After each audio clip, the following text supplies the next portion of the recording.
Welcome to Alternative Dog Moms Podcast. I'm Kimberly Gauthier, the creator of Keep the Tail Wagging. For the past 9 years, I've been blogging about raw feeding, pet wellness, and life as a crazy dog mom. I've seen massive improvements in my dog's health since I started raising my dogs naturally, and I'm passionate about sharing my experience to help other pet parents. I'm Erin Scott.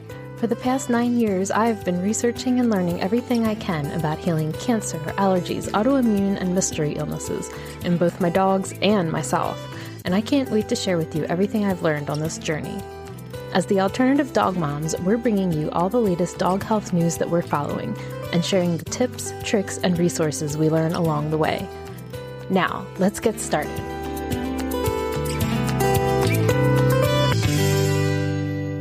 Hello, Kimberly. Hello, Erin. So I'm super excited about our guest today because the topic of canine cancer has impacted both of us. Yes. So we are joined today by Chan, who is the founder of the Oncotect test. So hi, welcome. Hey, thank you. Thanks for having me. It's an honor. I'm glad that I get to talk about Oncotect and the importance and benefits of early cancer screening for dogs. Yes, this is something we're both very passionate about. I know, and with Canine Cancer Month, Awareness Month coming up, I guess in a few days it's starting. You know, it's interesting because I've lost 2 dogs to diagnosed cancer, and my third dog, you know, it was old age, but it was probably cancer in there as well, according to the veterinarian. It's one of those things where Erin and I are both raw feeders. We both are minimal vaccinators. We both keep the toxins down, keep the stress down. Our dogs get exercise. And so basically we feel like we're doing everything, you know, quote unquote, right. So when we still get a cancer diagnosis, it's still heartbreaking. And it's a reminder that cancer is just very prevalent in dogs nowadays. And Sure. You know, we shouldn't stop doing the best that we can for our dogs, but you know, it's still something that we may have to face at some time. So I'm so grateful that we can have this discussion. And my first question is, why? What made you come up with this wonderful idea? Sure. I'll answer the question, but just kind of touch on what you just mentioned. You know, there's a lot of similarities between human medicine and veterinary medicine. Like even in human medicine, cancer is so prevalent, right? Cancer is, I think, the second leading cause of death in humans. I'm a cancer survivor. Well, so there's a lot of, so I'll go back to the reason why I started, you know, this company, which, you know, my mom had a breast cancer. I'm a 5-year breast cancer survivor this year. Breast cancer survivor too. So cancer is prevalent no matter where you look. And it doesn't mean that we should stop fighting, right? But the prevention is just so difficult. It's almost impossible because we don't know. I mean, we know certain things are causing cancer, but we don't have the clear idea of what's causing what cancer. And you know, I'm sure you've probably heard that, you know, someone's been smoking all their life, but they don't get lung cancer. Someone doesn't smoke at all and they get lung cancer. I mean, is it causation or what's causing it? So it's the best chance of really fighting cancer is early detection, early treatment. So going back to answering your question, Kimberly, so my mom had breast cancer 6-7 years ago, and that was actually the first time any of my family members, close had cancer, and that event led me into reading a lot of cancer-related journals, scientific journals, cancer diagnostic, cancer treatment. And I came across this paper where a group of research scientists have discovered that these small nematodes called C. elegans can actually detect cancerous metabolites in human urine. And they successfully and accurately detected cancer using human urine samples. And I thought, this sounds too good to be true. And I've heard before even I read that paper, I knew about, you know, scientific paper where scientists have used dogs to detect cancer in human medicine. So I knew there was some, this relation in, you know, the cancer patients and non-cancer patients. And what it turned out was these cancer cells produce very particular smell that's different from normal cells. And scientists have used dogs to tell the difference between two. Well, we're not using dogs to detect cancer in human medicine because it's very hard to commercialize that operations because it's expensive to train dogs. They can only do so many, sniffing a day. So it's not commercially scalable platform. So what I've decided to do was, okay, if this C. elegans, these nematodes can detect cancer can detect cancerous metabolites in urine, and maybe this is the platform that we can develop. But I didn't want to go into human medicine for many obvious reasons. But back in 2019, what I've discovered was there was no cancer screening tests available to companion animals. And I thought that's really shocking because cancer was and still is the leading cause of death in dogs. And I was really surprised that there was no cancer screening tests. So that's when I realized I think there had to be a solution for this disease. And maybe this platform can be the solution for many canine patients, for their pet parents. So that's how I started business back in 2019. And 5 years forward, here we are. So I've heard of beneficial nematodes. Some people use them in their backyard to fight fleas and mites and things like that. So can you tell us exactly what nematodes are? Sure.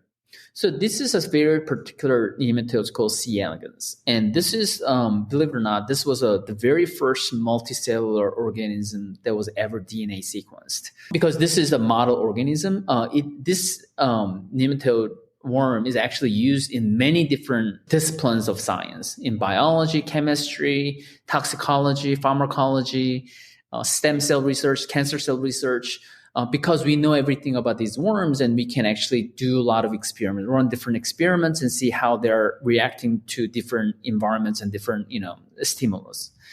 What we have discovered is that they have a very high sense of smell, olfactory receptor, that particularly responds to these cancerous volatile organic compounds that are present in urine, and they're actually attracted to them.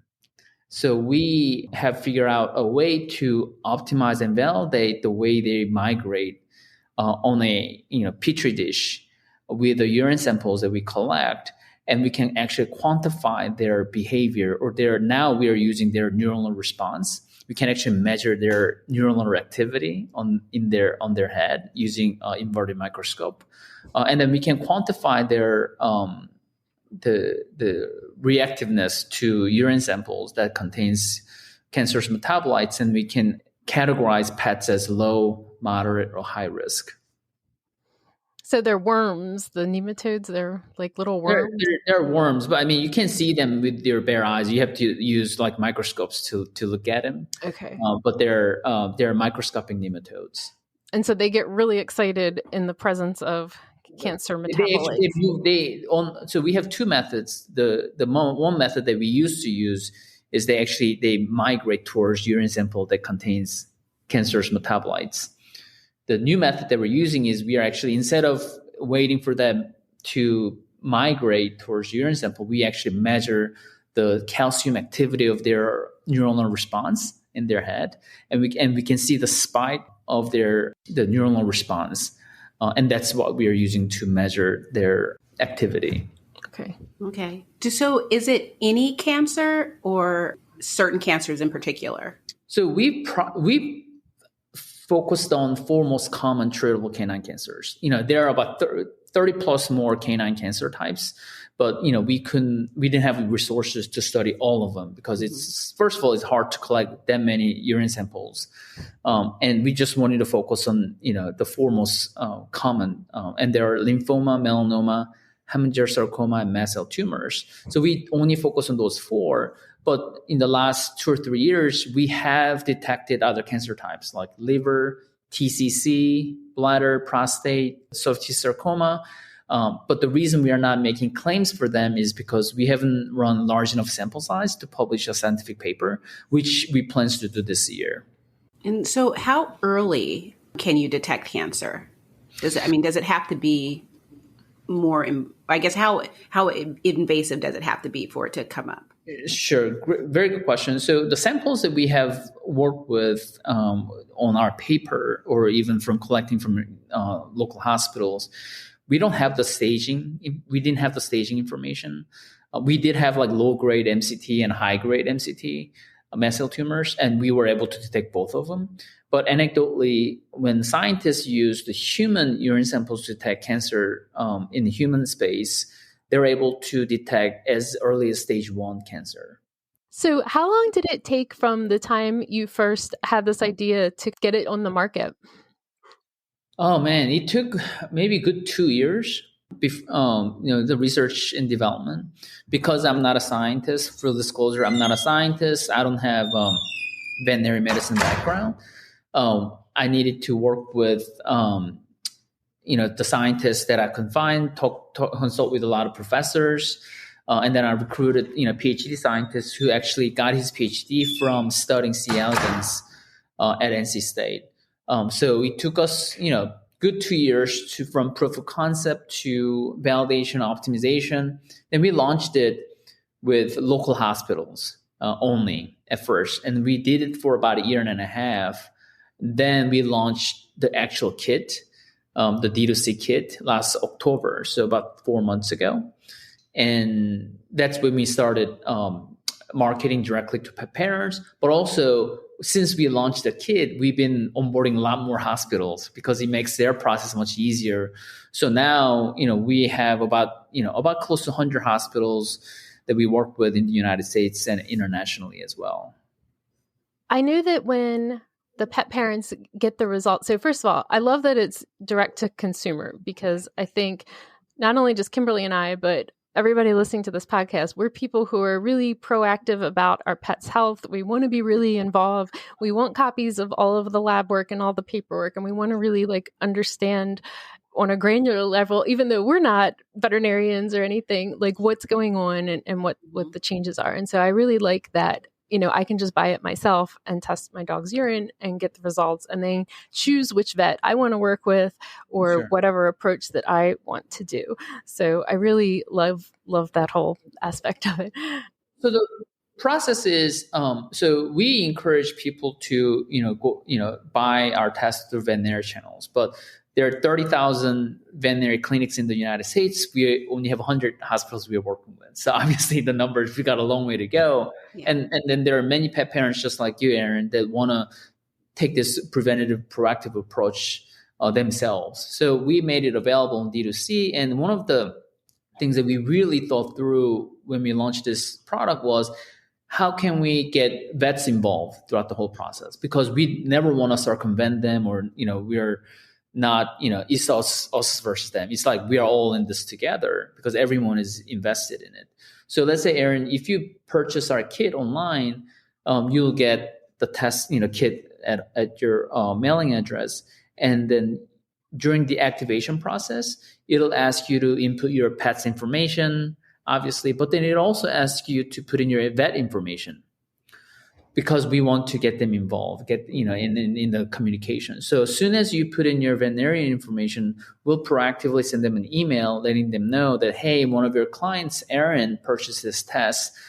And there are many veterinarians that are still not, too familiar with other tests because it's such a new product. So because we want to educate them too. Hey, this is what this product is about. This is what it does. This, and this is what you can expect. Yeah. And then you collect urine using our very convenient collection tools. And it's super easy to collect urine sample if you have the right tools on hand.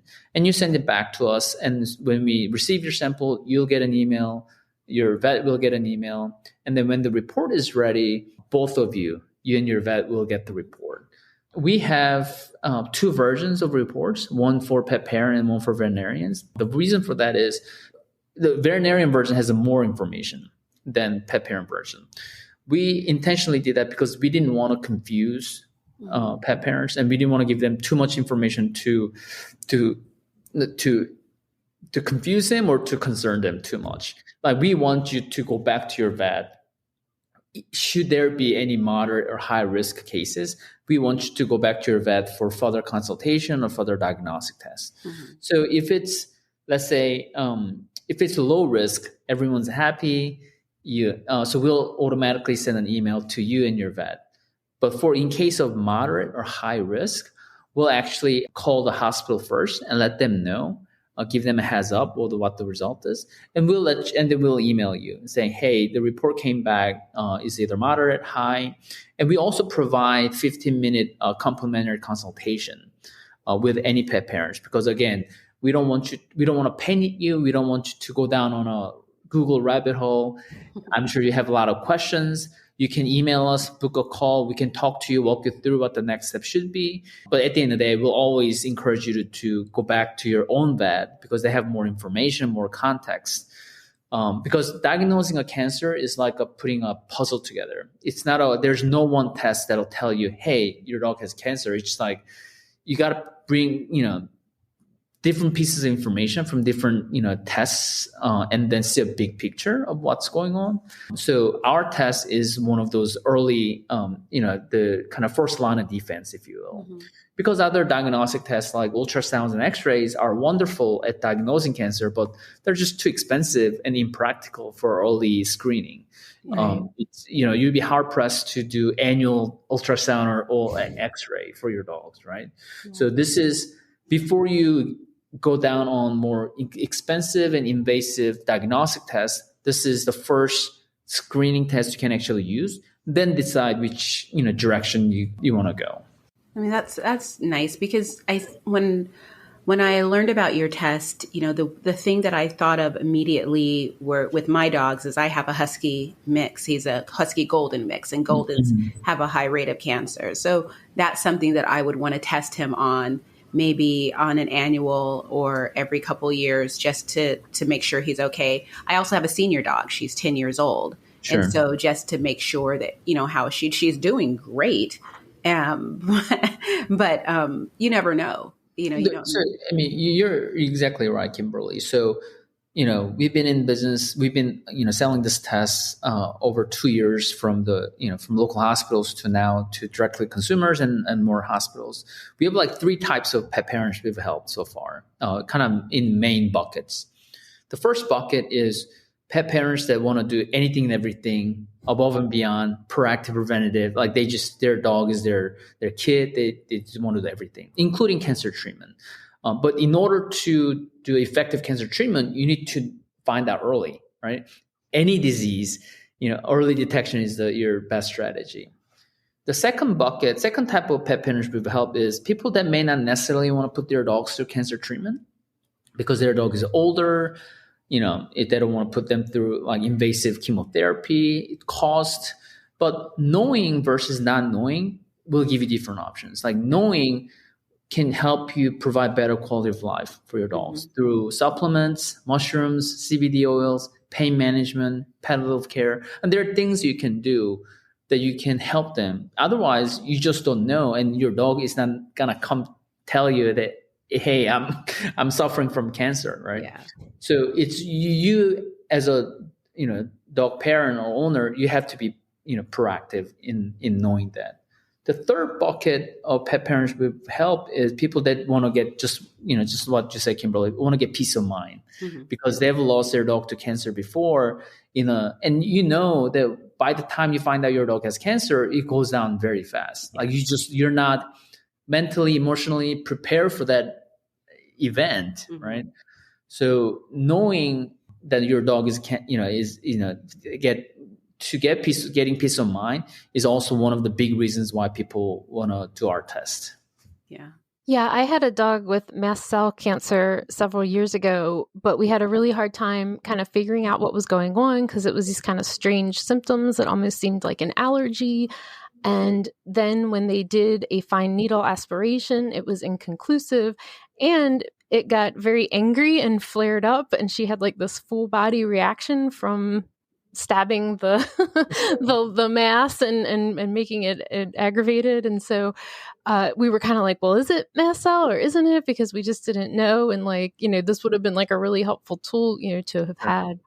I mean, I'm not gonna sit here and tell you our test is perfect. No test is 100% perfect, right? We have Our sensitivity is 83%, which is true positive. And then our specificity is 96%, which is true negative. So we do have false positives and false negatives.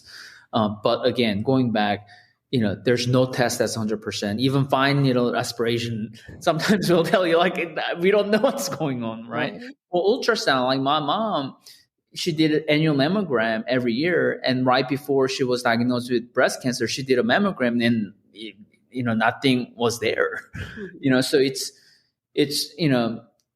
there's, no perfect test, and our test is not perfect, but there are things you can do to, most likely, like, there are things you can do to be more, proactive and preventative, and doing something is better than nothing. And then, and the chances of actually finding cancer is at a high is 83%.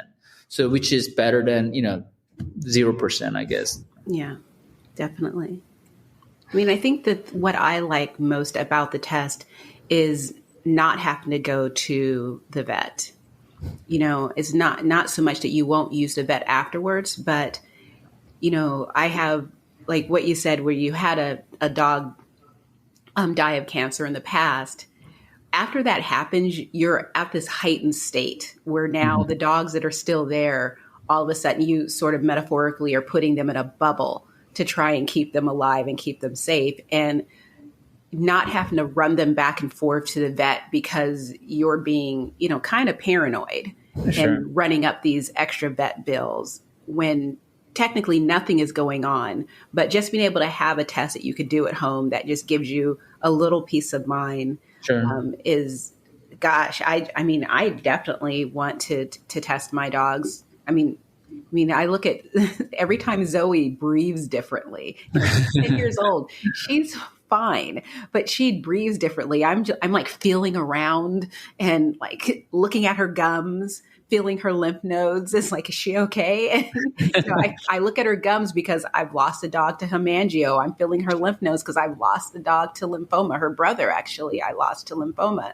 So it's one of those where I would love to be able to, because I know that I can't just take her to the vet and say, does she have cancer? Because they're going to be like, well, what are you seeing? Because in order for them to figure out what test that they need to do, they need to know what I'm seeing. And it's all like, I don't really know. And so that's going to be, hundreds, if not thousands of dollars in testing to tell me she's fine. And normal urine analysis or the blood panels that you do at vet clinics won't tell you whether your dog has cancer or not. This, there are more tests. We do have competitors, and there are PetDx OncoCanine, Volution's NuQ test. There's a breath test that's been around longer. So there are tests available, but not every hospital carries these tests. And some tests are more expensive and invasive than the others. And if normal, urine analysis or, blood panels can catch cancer, then, the cancer wouldn't be a leading cause of death in dogs, because that's done, very regularly. So these cancer screening tests are very specific design tests. And, I encourage everyone to, look into these options and what's best for them. But I can tell you our test is the only direct to consumer test available in the market right now. So have you so far, I know it's still early because you've only come out on the market, 4 months ago, but you've been with the hospitals. Have you noticed any trends that have surprised you when it comes to just the cancers that are being detected? Like, is there one that's higher than the others? What has surprised me is really the age. So, the cancer doesn't discriminate age, right? Anyone can get it. But, just like in human medicine, children can get cancer, but we don't cancer screen children at the same frequency as, we do in adults. But, I see, a lot of young dogs that are getting cancer. Our test is generally recommended for senior dogs that are 7 years and older, or, high risk breeds like Goldens, Boxers, Irish Wolfhounds, Bernese Mountain Dogs at younger age, like 5 or 6. But I've seen even younger dogs that get cancer. So that was quite surprising to me.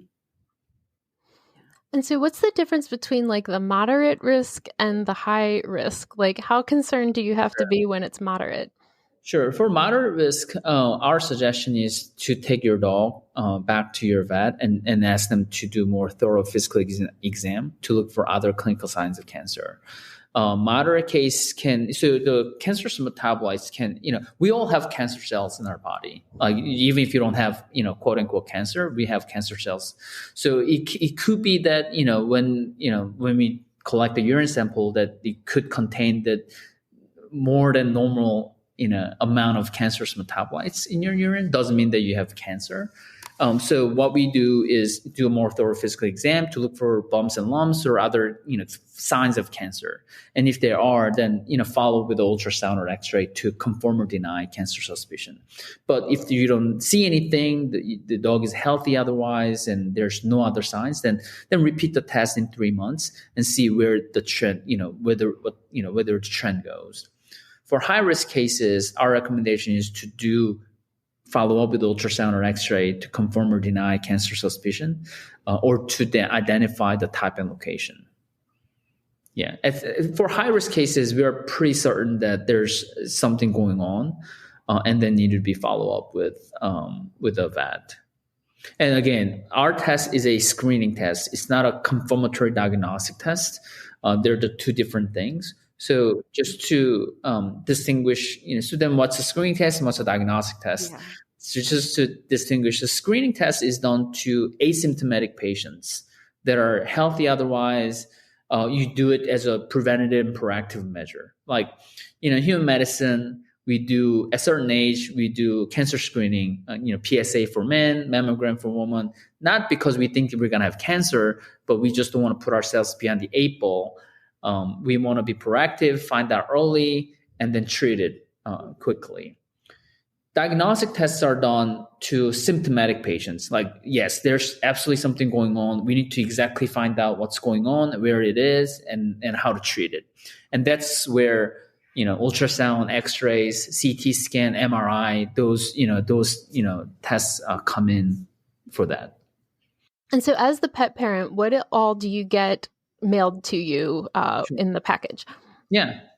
So we, early on, we thought, man, I think people are going to have a hard time collecting urine at home, because I've spoken to many pet parents and a lot of feedback was like, how am I supposed to collect urine? So we thought a lot about it. I use a ladle.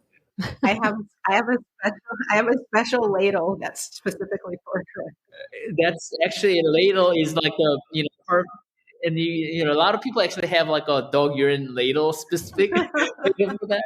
And we literally thought about, how can we do, put like a folding ladle in the kit, but we couldn't find it. But that's one way. But our box comes with everything you need. So it has an instruction sheet that explains step by step as what you need to do, and then you can also scan QR code to watch videos on like how to collect urine samples. We have an animation, we have a real life video, and it also has a pair of gloves, a couple of paper boats to collect urine in, and then pipette to transfer, preservative collection tube to put the urine in. Also has the biohazard bag to put sample back in and use the same box, seal it. Every kit comes with prepaid return labels. So we pay for shipping both ways. So all you need to do is at that point, you just put in your mailbox for United States Postal Service to pick up, and your job is done. And surprisingly, we've have maybe 1 or 2 people reach out to us saying they're like having a hard time collecting urine. But I mean, I would say I'm a 98% of pet parents, we haven't heard any complaints or any issues. And if they really have a hard time collecting urine, they just take it to their vet and they can help them. So is this, is it best to do the urine first thing in the morning, or is there like a time of day? Sure. The first thing in the morning is preferred, but we don't specify which urine that need to be collected. Okay. It doesn't need your dog, it doesn't need fasting, doesn't need require, the cysto. It can be free catch. We just ask that, you keep it as fresh and not contaminated as possible. And once urine is collected into a collection tube, the preservative tube. Try to, definitely mail it or put in a mailbox on the same day or the next day. So it can be picked up right away and then can be shipped to us, as soon as possible. And approximately how long does it take to get the results back? Sure. It takes up to 5 business days from the time we receive sample. That's quick. Wow. Yeah. Yeah, that is quick. I was expecting, I don't know, 2 to 3 weeks. Because the thing that I think about is, what is it? Like dog DNA tests. Sure. Yeah. Do they take that long? Sometimes. Oh, wow. Usually by the time I get the results, I've kind of forgotten. Sure. Where it's like, oh yeah, that's right. Well, I mean, I think one thing that we try to do is, when people are concerned about their dog's health and want to find out what's going on, like in 2 weeks is a long time, right? Yeah. Like DNA testing, people do it for fun. Yeah. Right. But for health concerns like cancer, like by the time you find out your dog has cancer, I mean, sometimes put their dog down next day or less than a week. Mm-hmm. Right. So we took it, seriously, and then the lead time, shortening the lead time is our priority. Yeah, I like that. And does it give you any information on like that it could be lymphoma or anything like that? Or is it just like high risk of some kind of cancer? Sure. So no screening tests in the market will tell you specifically what it is. All they do is tell you the risk level. Some other tests can tell you positive or negative. Our test shows moderate, low, moderate, high risk. Some other tests will give you probability, but not specifically what it could be. Okay. And how often should you repeat it, or could it be repeated to be useful? Sure. Our recommendation is to do it every 12 months for normal breeds. But if you have older dogs or high-risk breeds, do that every 3 to 6 months, depending on the condition. I know. I love this. I'm looking at Zoe. It's like, you're going to get tested. Are there tests like this for people? Like using the same technology, or not in the United States? Not in the United States. Oh, there's a company that does similar things that we are in human medicine in Japan. Oh, okay. Yeah. And so this is just for dogs right now? Just for dogs. Great question. Just for dogs right now. But we do have plans to start developing a test for cats later this year. Nice. And as you know, collecting, feline urine samples is a lot more challenging than canines. But I think there's a lot more use cases for cats because, I mean, they are notorious for not going to vet visits, right? They just hate going to the vet. So if you can figure out a way to, collect urine at home, right, and then do this cancer screening, because cats do get cancer as well. So if you can figure out a logistical, way to collect urine at home for cats and then develop a test for it, I think that could be also a very useful resource for, pet parents and veterinarians. So you mentioned you guys are going to be putting out a paper this year. What exactly is that going to cover? So the new paper will cover the new method that we have developed that we are currently validating and optimizing. And the second paper may not come out later this year or next year, but the second paper will include more cancer types, like other cancer types that I've mentioned earlier, beyond the most common 4 cancer types we've studied. What other cancer types can it also detect? Now, what about a situation where there's UTIs or bladder stones or something like that? Could anything like that affect the outcome? So we've tested dogs with other diseases like UTI, diabetes, kidney. We haven't run large enough sample size to really see if some of these diseases how they're affecting our results. But so far, they haven't affected our results. So we are actually collecting urine samples with Auburn University, their College of Veterinary Medicine, with non-cancer diseases and see how they're affecting our results. Do the nematodes respond to them? So far, no, they don't. Yeah. they're very specifically responding to cancerous metabolites. Okay. This is interesting. So are you a dog dad? I don't have a dog right now. I have 3 young kids. But I had a dog growing up when I was a kid. I was just thinking, people always ask me if I have kids, and I say, no, I have dogs. No, I don't have dog. I have 3 kids. Well, see, I'm so happy to hear that, because I'm of the opinion I don't see how people do it with dogs and kids. It's just so much going on. Well, we were very close to getting a dog, and we had to abandon that idea at the last minute because my youngest was, I think, 2 years old when we were considering it. And looking back, I think we made the right decision because we're probably gonna wait till my youngest turns 5 or 6 when he's more self-managed and self-sufficient. Yeah. I mean, because I get up in the morning and my day, and I work from home, so I'm very lucky since I work from home, but I am constantly moving. I mean, it's not, to me, it's like having dogs is so much easier than having kids. I mean, the closest I got to kids is I have a stepson. And so he was 8 when he became my stepson. So he was self-sufficient and sit him in front of a TV or a video game and he was good to go. Because I was that parent. The dogs you can just put in a crate. I know. And it's like with dogs, it's like they, right now I'm impressed. I got up this morning, I took them for a long walk because I was just like, I need you guys to be quiet for at least an hour. But they're pretty easy to manage, but it's still a lot to do with dogs. Yeah. But then to add that on, my brother has 5 kids.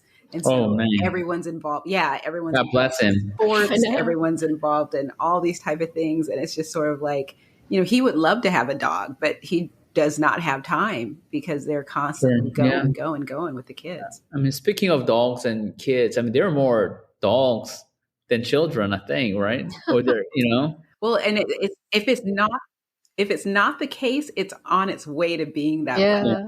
Yeah. And then people are spending more money on their dogs and kids. Yeah, I read an article.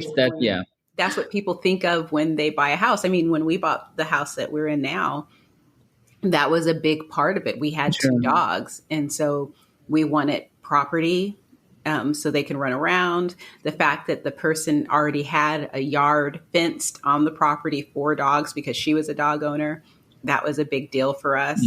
And everything that we do for our home, the furniture we buy, the car that I bought 7 years ago, but the car, every choice that we make, it's sort of like, No, and I think what we're on to the really good topic because there's a lot of, humanization happening in pet care, right?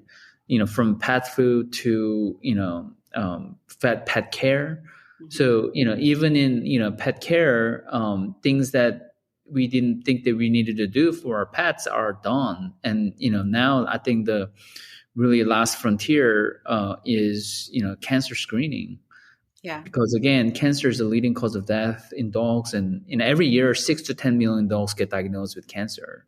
And, 1 in 3 dogs will develop cancer in their lifetime. So these statistics are pretty incredible numbers, but nothing's really been done to curb that.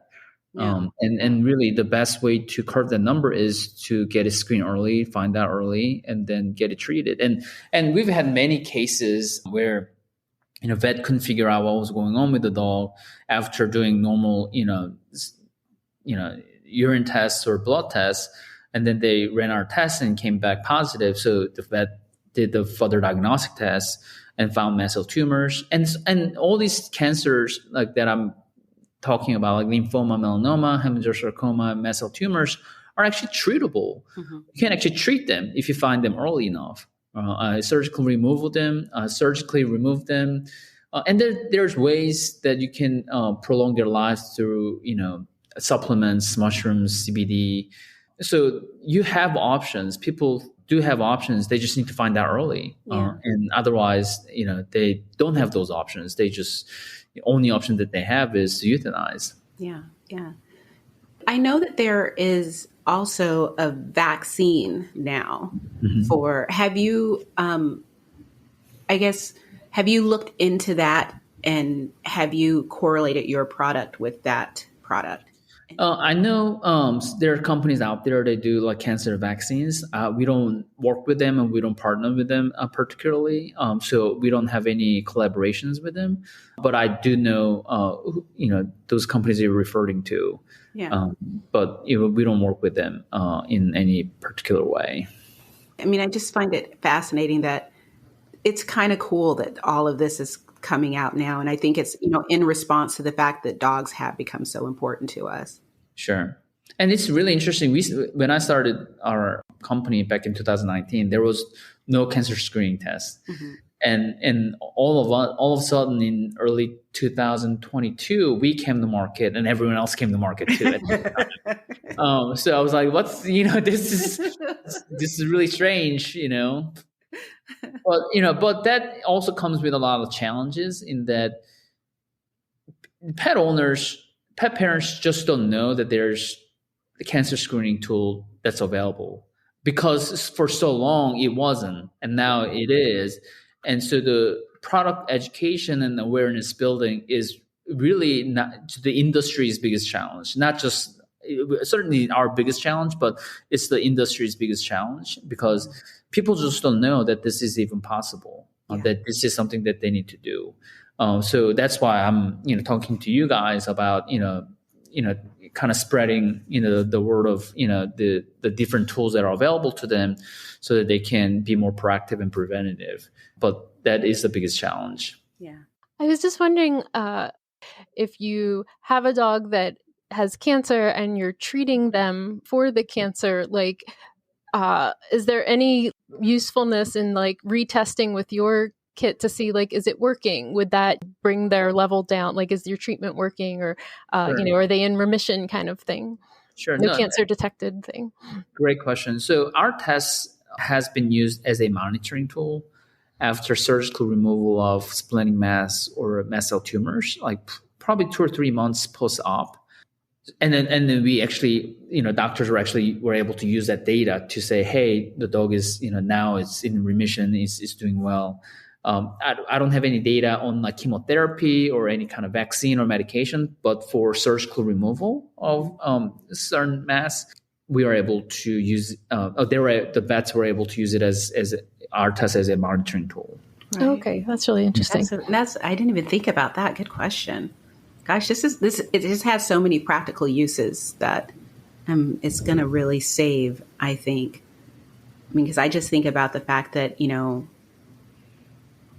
making adjustments to the diet, using a lot of the foods that you mentioned, the mushrooms, even golden paste, CBD oil, all of these type of things that we can do, being able to use that, and also your product just again, for peace of mind. That's basically what I'm looking for, is just peace of mind.